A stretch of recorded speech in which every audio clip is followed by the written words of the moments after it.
राष्ट्रसंत तुकडोजी महाराज नागपूर विद्यापीठाचा पहिला महिला कुलगुरू म्हणून डॉक्टर मनाली मकरंद क्षीरसागर यांनी आज स्वीकारला कुलगुरू पदाचा पदभार. नाविन्यपूर्ण तंत्रज्ञान अभ्यासक्रमातून विद्यार्थ्यांना रोजगारक्षम करण्यावर अधिक भर देणार असल्याच्या त्यांनी आज पत्रकारांशी बोलताना म्हटले. पहा सविस्तर बातमी. माझ्या सगळ्या पत्रकार बंधू भगिनींचं मनापासून स्वागत. कारण ह्याच्या पुढे सुद्धा पूर्ण काळात मला आणि आपल्याला सोबत काम करायचं आहे. आणि पहिल्या दिवसापासूनचं जे माझं कमिटमेंट राहिलेलं आहे ते म्हणजे ट्रान्सपरन्सी. त्याच्यामुळे विद्यापीठाशी संबंधित जे काही कामं आम्ही करू त्याच्याबद्दलची योग्य आणि वेळेवर माहिती आपल्या सगळ्यांना मिळेल याची आम्ही काळजी घेऊ. आणि आताच संत तुकडोजी महाराजांना माल्यार्पण करून मी हा कार्यभार सांभाळलेला आहे. आणि आता आम्ही आपली परिषद आटोपल्यानंतर मोझरीला महाराजांच्या दर्शनाला जाणार आहे. तर द हाऊस इज ओपन. एक प्रश्न असा आहे मॅडम, आव्हानं खूप आहे तुमच्याकडं. म्हणजे एबीव्हीपीनं आत्ताच आंदोलन केलं होतं 2 आठवड्यापूर्वी आणि निकाल वेळेवर लागत नाही. म्हणजे मी शिकत असल्यापासूनच ओरडायचं सगळी. तर निकाल वेळेत लागत नाही, रिव्हॅल्युएशनचे प्रॉब्लेम आहे, काही फीजचे प्रॉब्लेम आहे, काही ठिकाणी फुल टाईम लेक्चरच नाही आहे. या चॅलेंजेस दूर करण्यासाठी कसा प्रयत्न असणार? आता एकदा नीट अवलोकन करायला लागणार आणि कुठे ॲक्च्युली गॅप्स आहेत सिस्टममध्ये. कारण गॅप्सशिवाय असं होणार नाही. कुठेतरी गॅप्स असणार आहेत. त्या आयडेंटिफाय करून त्यांना जर आपण एकदा कव्हरअप केलं तर मला वाटतं हे प्रोसेस जी आहे आपली स्मूथ होणार. आणि थोडासा माझ्या संगणक अभियांत्रिकीचा ह्याच्यात मला फायदा होईल असं वाटतं. कारण टेक्नॉलॉजीच्या वापराने आपण बऱ्याचशा गोष्टी स्पीडअप करू शकतो. आणि मला वाटतं की ते that will come as a leverage for me. आणि होईल ते. म्हणजे आता ह्या वेळेसच्या परीक्षा तर जानेवारी 2ऱ्या आठवड्यापर्यंत पूर्ण होतील एवढी तर सोय मॅडमनी केलेली आहे, माधवी मॅडमनी. आणि 2च्या ऐवजी 3 शिफ्ट्समध्ये पेपर करून आम्ही थोडासा जो काही वेळ जो जास्तीचा लागतो आहे, आता उशीर जो होतो आहे परीक्षांना, तो जरा आवाक्यात आणण्याचा प्रयत्न ह्या 3 शिफ्टच्या मॉडेलमुळे होणार आहे. पण ह्याच्या पुढे आता उन्हाळी परीक्षांपासून सगळं व्यवस्थित व्हावं या दृष्टिकोनातनं आता हे मी आज पदभार सांभाळला आहे. तर आता ह्याच्या पुढे ऑफिसात बसल्यानंतर जे अगदी प्रेसिंग इश्यूज आहेत त्याच्यातला सगळ्यात पहिला मुद्दा हाच राहणार आहे. मॅडम, तुमची नियुक्ती ऐतिहासिक घटना. पूर्ण वेळ पहिल्यांदा महिला कुलगुरू विद्यापीठाला मिळाला आहे. तर एकूणच विद्यापीठात IT संबंधी काही नवीन तुमच्या डोक्यात आहे का किंवा काही तुम्ही हे केलेलं आहे? खूप टेक्निकल भाषेत बोलायचं झालं तर सगळ्यात पहिल्यांदा मला नवीन एजन्सी जी आता परीक्षा सांभाळते आहे त्या नवीन एजन्सीच्या ज्या काही अडचणी येत आहेत त्यांना लेगसी डेटा ट्रान्सफर आणि या पद्धतीच्या त्याची काळजी घेऊन मला वाटतं सुरुवात करीन. म्हणजे मी IT डिपार्टमेंट, IT सेल आणि जिथे कुठे विद्यापीठात टेक्नॉलॉजी आत्ता यूज होते आहे किंवा पुढे आणखीन कुठल्या डिपार्टमेंट्समध्ये आपण यूज करू शकतो, रोजच्या कारभारात आपण कशा पद्धतीने टेक्नॉलॉजी यूज करू शकतो, मला वाटतं ते सगळं पण माझ्या आता कामाचा एक भाग राहणार आहे. आणि मी कुलगुरू झाले, महिला कुलगुरू झाले म्हणूनच आपण महिलांच्या सक्षमीकरणाकडे लक्ष देऊ असं नाही. म्हणजे पूर्वीपासनं त्याची काळजी घेतल्या जाते आहे. आणि तुम्ही असं समजू शकता की मी इथे दिसते याचा अर्थ की ह्याची काळजी आहेच. म्हणजे प्रत्येक वेळेला असं सगळ्यांना वाटतं. आणि हा जेंडर बायस न ठेवणं मला वाटतं हेच मोठं एम्पॉवरमेंट आहे. म्हणजे महिला कुलगुरू किंवा हे ठीक आहे की 102 वर्षाच्या इतिहासात एक महिला कुलगुरू लाभलेली आहे, तर आमच्या सगळ्यांसाठी ही खूप अभिमानाची बाब आहे. मी विद्यापीठाची माझी विद्यार्थिनी असल्यामुळे ह्याच विद्यापीठात सर्वोच्च पदावर असणं ही खूप अभिमानाची बाब आहे. पण मला वाटतं की सक्षमीकरणाची प्रक्रिया ही माझ्यामुळे आणखीन मी चांगली करायचा प्रयत्न करेन, पण ती ऑलरेडी सुरू झालेली आहे. आपण जर बघितलं असेल तर विद्यापीठ कायद्यानुसार छात्रसंघाच्या निवडणुका आवश्यक आहे. मात्र अनेक वर्षापासून छात्रसंघाच्या निवडणुका थांबलेल्या आहेत. आपण सुद्धा माजी विद्यार्थी राहिलेले आहेत. त्यामुळे अनेक नेतृत्व ह्याच्यातनं घडतात. कसं करायला या सगळ्याची? जसं की आत्ताच आपल्याला सांगण्यात आलं की माझ्यापुढे भरपूर आव्हानं आहेत. तर आता हे का ह्याला पुन्हा कसं काय आपण मार्गावर आणू शकतो सगळ्या गोष्टींना, म्हणजे ॲक्टप्रमाणे आपण काय काय गोष्टी करायला हव्या, काय आतापर्यंत करू नाही शकलो, काय नीट करू नाही शकलो, या सगळ्याचं मला थोडंसं अवलोकन पण करायला लागेल आणि ग्राउंडवर काय प्रॉब्लेम आहे ते सगळं आधी बघून मला वाटतं की एक एक करत आपण ह्या सगळ्या गोष्टींची काळजी घेणारच, म्हणजे कुठलाही मुद्दा दुर्लक्षित राहणार नाही हे मी सांगू शकते. मॅडम, जसा परीक्षेचा मुद्दा आहे तसा गेल्या अनेक वर्षातून पदभरतीचा मुद्दा काय आहे? 92 पदांची जाहिरात निघाली, त्याच्यानंतर ती पुन्हा रद्द झाली. आता पुन्हा आपण शासनाकडे नवीन आस्थापनाचा पाठवलेला आहे, पण ते अजून मान्यता होऊन आलेलं नाही. या सगळ्या ज्या गोष्टी आहेत त्यामुळे पदभरती कुठेतरी थांबली आहे गेल्या 3 वर्षापासून, असं सगळ्यांची मान्यता आहे. तर त्या दृष्टिकोनातून काय आपलं पाऊल आहे? एक तांत्रिक मुद्दा म्हणजे तुम्हीच बोलताना म्हटलात की ॲडव्हर्टाईजमेंट पण आली होती आणि मग नंतर आपल्याला ती रद्दबातल करायला लागली कारण टेक्निकल इश्यू होता. तांत्रिक भाग असा की लिटू इथनं वेगळं झालं, त्याच्यामुळे तुम्ही समजू शकता की सगळी जी पूर्ण आराखडा असतो तो सगळा बदलतो आणि मग त्याला पुन्हा एकदा अप्रुव्हलला देणे आणि गव्हर्नमेंटकडनं फॉलोअप घेणे, तर हा विषय आहे. तर मला जे काही कळतं आहे की ह्याच्या पदभरतीसाठी तर काहीच अडचणी नाही आहे, पण आपल्याला प्रोसिजरप्रमाणे जायला लागेल. आपण आपल्याकडनं सगळं सबमिट केलेलं आहे. आता गव्हर्नमेंटसोबतचा एक अतिशय चांगला ॲग्रेसिव्ह फॉलोअपनी मला वाटतं आपण हे करू शकू. आणखीन काय म्हणतात त्याला, माझ्या कार्यक्षेत्राचा म्हणजे किंवा माझं आतापर्यंत जे प्रोफेशन राहिलेलं आहे किंवा जे माझं क्वालिफिकेशन राहिलेलं आहे ते इंजिनिअरिंग असल्यामुळे मला वाटतं की डेटा सायन्स, आर्टिफिशियल इंटेलिजन्स आणि हे सगळे जेवढे टेक्नॉलॉजीज इन वोग आहे त्या सगळ्यांच्या संदर्भात आपण खूप चांगल्या रीतीने आपलं डिपार्टमेंट ऑफ डिस्टन्स आणि कंटिन्युइंग एज्युकेशन प्रोग्रॅम जे आहेत त्याच्याबरोबर आणि सगळ्या कॉलेजेस बरोबर आपण खूप चांगले प्रोग्रॅम्स ऑफर करू शकतो, जे की डेफिनेटली मी करणार. हे करत असताना आपल्या युनिव्हर्सिटी डिपार्टमेंट्समध्ये ॲडमिशन्स नसतात किंवा ते डिपार्टमेंट्स रिकामे राहतात, हे सध्याचं चित्र आहे. वाईल गव्हर्नमेंट युनिव्हर्सिटीला नाव you have to compete with private institutions also. So long term vision म्हणून याच्यात तुमचा काही विचार आहे?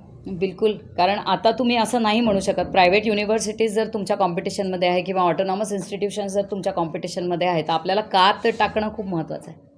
तर ते करायलाच लागणार आहे आणि त्याच्याचसाठी म्हणून ॲडव्हान्स्ड कोर्सेस, त्याच्याचसाठी म्हणून रेलेवंट इंडस्ट्री इन्व्हॉल्वमेंट असलेलं करिक्युलम आपल्या मुलांना ऑफर करणं आणि त्यांच्या मनात असा विश्वास निर्माण करणं की नागपूर विद्यापीठाचे कोर्सेस देखील अतिशय जॉब ओरिएंटेड आहेत किंवा ऑन्टरप्रिन्युअरशिपसाठी फायद्याचे आहेत. तर मला असं वाटतं की हे सगळं खूप आपल्या हातात आहे आणि आपल्याकडे प्रचंड एक्सपर्टीज आहे. आपल्या एवढ्या ॲफिलिएटेड कॉलेजेसमध्ये एवढी विद्वान मंडळी आहे, युनिव्हर्सिटी डिपार्टमेंटमध्ये एवढी विद्वान मंडळी आहे, त्या सगळ्यांना एका ठिकाणी आणून प्रॉपर टास्क फोर्स निर्माण करून जर आपण व्यवस्थित जबाबदाऱ्या त्यांना दिल्या तर मला वाटतं सगळ्यांना काम करायला आवडेल.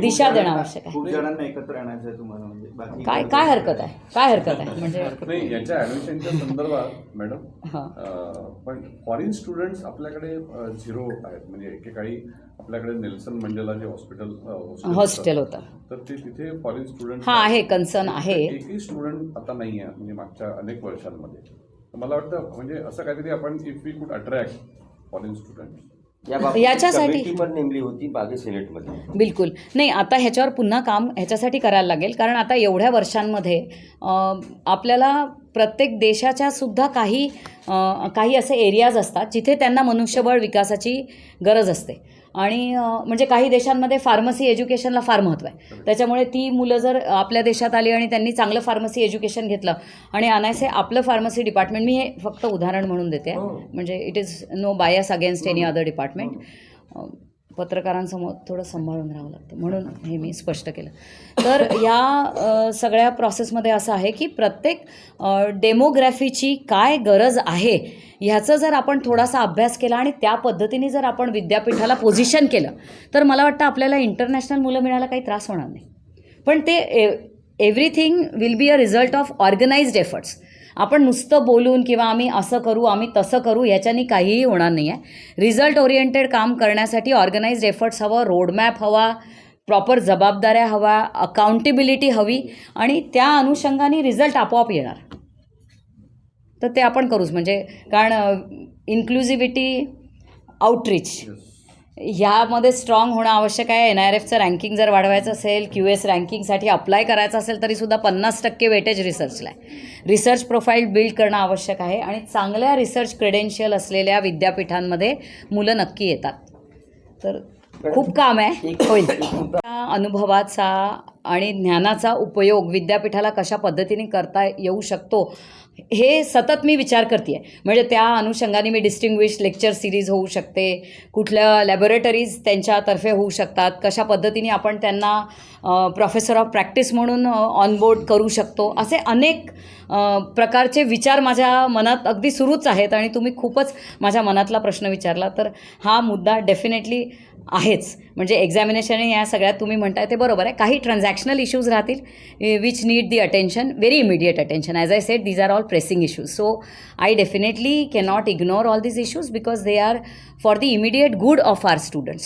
And as you can understand, if we delay the process of examination, assessment, results, everything gets impacted आणि ह्याचा परिणाम मुलांच्या करिअरवर खूप वाईट पद्धतीने होईल. कारण प्लेसमेंट्समध्ये सगळ्यात जास्ती मुलांना ह्याचा त्रास सहन करावा लागतो. म्हणून प्रेसिंग इश्यू, ट्रान्झॅक्शनल इश्यू मी जसं तुम्हाला म्हटलं ते सगळ्यात पहिली प्रायोरिटी आहे. पण ज्याला स्ट्रॅटेजिक आणि थोडे लाँग टर्म गोल्स आपण म्हणू शकतो, त्याच्यामध्ये डेफिनेटली आपल्या माजी विद्यार्थ्यांचा विद्यापीठांशी त्यांना कसं जोडून घेता येईल ही सुद्धा माझी प्राथमिकता आहे.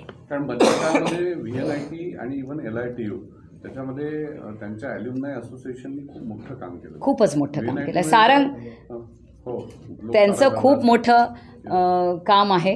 तर ते सगळं बघत असताना आणि आता लिटू बाजूला झालं नाही तर ते नागपूर विद्यापीठाच्या क्रेडेन्शियल्समध्ये आलं असतं. नुकसानच शब्दातला आपण नागपूर युनिव्हर्सिटीचा स्टुडंट म्हणून देखील करू शकतो. बिलकुल बिलकुल बिलकुल.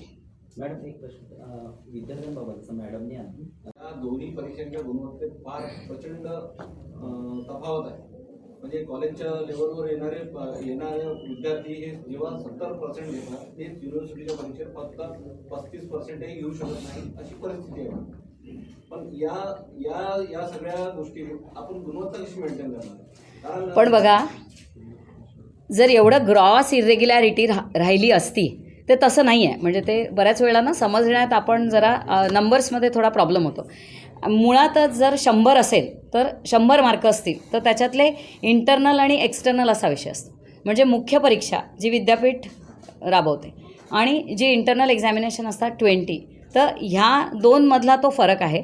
आणि आपण 20ला 80 सोबत इक्वलाइज न करणं मला वाटतं योग्य आहे. पण तरी तुमचा प्रश्न अतिशय संयुक्तिक आहे, योग्य आहे.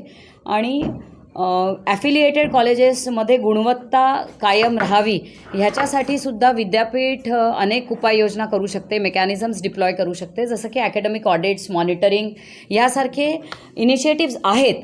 आता असं नाही आहे की सिस्टम नाही आहे, ही सिस्टम आहे. ॲकॅडमिक ऑडिट कंडक्ट करणं कॉलेजेसचं, ॲफिलिएटेड कॉलेजेसचं ही सिस्टम आहे.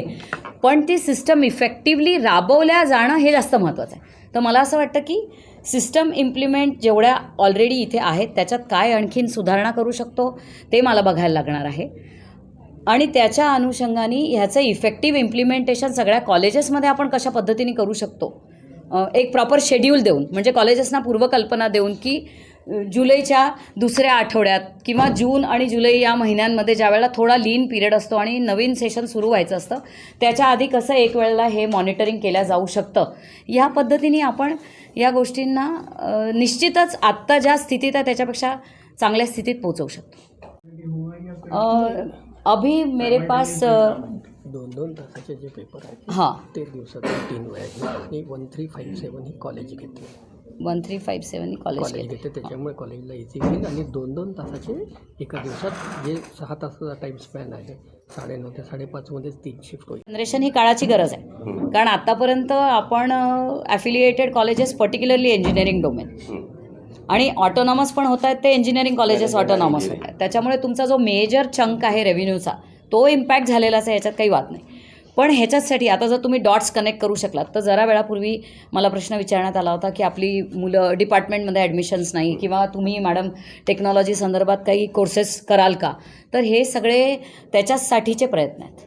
ॲडिशनल रेव्हेन्यू जनरेशनसाठी पहिल्यांदा तर सगळ्या ॲडमिशन झाल्या पाहिजे. म्हणजे सोपं अर्थकारण आहे, मुलं येतील, रेव्हेन्यू येईल आणि विद्यापीठाला ते सुद्धा पब्लिक युनिव्हर्सिटी आहे आपली, त्याच्यामुळे फीजच्या बाबतीत ओव्हरबोर्ड नाही होता येत, कारण सगळ्यांसाठी शिक्षण आहे. मग सगळ्यांसाठी शिक्षण असताना टेक्नॉलॉजी रिलेटेड कोर्सेस सुरू करायचे म्हटल्यानंतर सुद्धा फायनान्शियल बर्डन भरपूर असतं. म्हणजे ज्या पद्धतीचे जर तुम्ही MOUs कराल कुठल्या चांगल्या इंडस्ट्रीजबरोबर, इंडस्ट्रीजचा CSR एक भाग झाला, पण तसं दुसरा भाग त्यांचं पण अर्थकारण सांभाळणं असतं. त्याच्यामुळे ह्या सगळ्या प्रोसेसमध्ये फीजला बॅलन्स ठेवून सगळ्यांपर्यंत अफोर्डेबिलिटी त्याला करून आपल्याला रेव्हेन्यू जनरेशन कसं करता येईल आहे, ह्याला थोडा वेळ लागेल. म्हणजे कसं करायचं ह्याला आहे कल्पना आहे, कसं करायचं ह्याचं पण एक जजमेंट आहे. हो 6 महिने झाले अजून काही झालं नाही त्या कमिटीचं. सर आता कसं आहे की review monitoring accountability these are the keywords.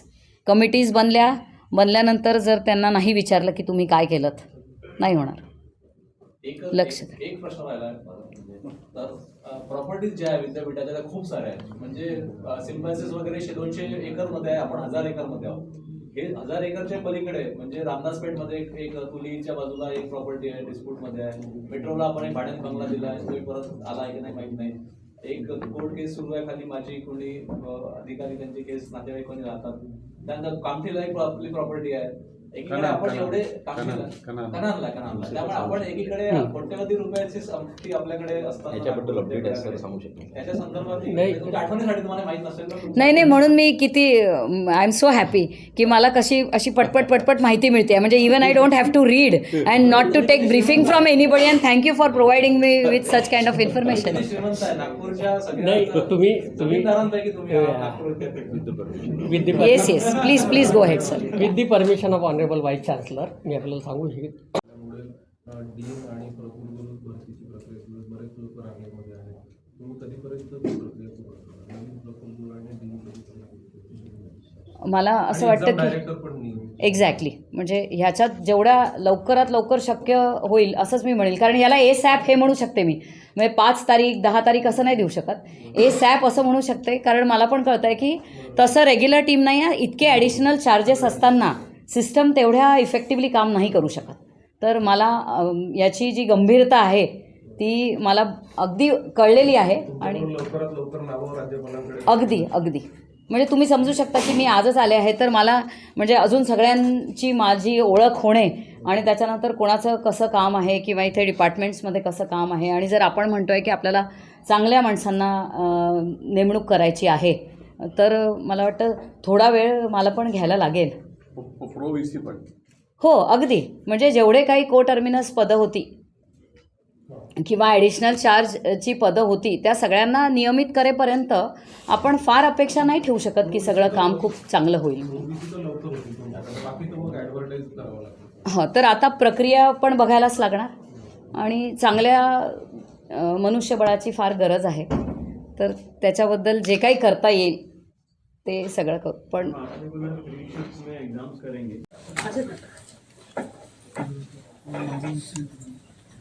नमस्कार. सर्वप्रथम आभार मानते माधवी मॅडमचे.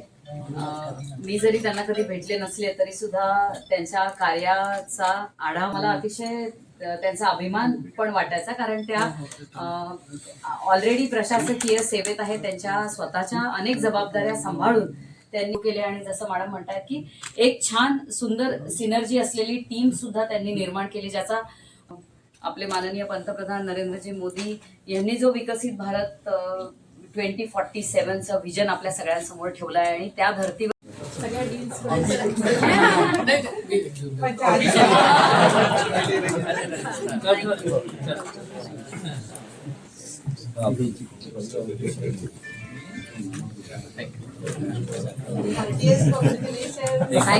Thank you so much. तुम्ही तिकडे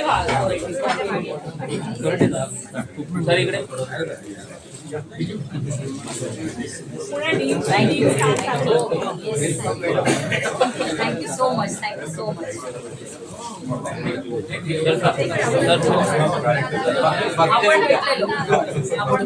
आपण जे काम सुरू केलं ना मुळे भरकटलेलं आहे, तर university can really channelise their energy into positive things. आणि ह्या पूर्ण टीम मिळून आपण करतो. याच्यामध्ये मला लिक्विड वन आपले सायन्स अँड टेक्नॉलॉजीचे आता ते को टर्मिनस विथ युजी असतं ते ठीक आहे, that is okay, but they are always there to help.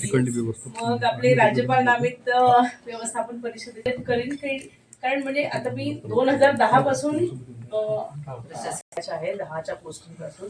So he is the first म्हणजे लोकप्रतिनिधी ज्यांनी खरंच पॉझिटिव्हली कामं केले आणि जसे अधिकारी जे फॉलोअप घेतात एक्झिक्युशन मध्ये, so he entered into that. म्हणजे जनरली आपण लोकप्रतिनिधी हे पॉलिसी मेकिंग मध्ये असतात आणि executive. So I am really thankful to him. आणि याच्यात पाणी परिषद झाली, मग आपला नागपूर बुक फेस्टिवल झाला, मग तुकडोजी महाराजांचं आपण जागतिक लेवलवर नाव नेलं, त्याच्यात देखील मॅनेजमेंट काउन्सिल आणि याचा खूप मोठा हात होता. City in a positive way बरेचसे चेंजेस झाले आणि ते सक्सेसर प्रिडिसिसर इश्यू असतात. Don't worry about that. I strongly believe in continuity of government. Plus पण तुमच्या काळात मॅडम अजून 5 वर्ष आहेत तुम्हाला. So you can do a lot, you can really change the face of university. आणि या विद्यापीठाच्या इतिहासात पहिल्यांदा रेग्युलर महिला VC नेमल्या गेल्या आहेत.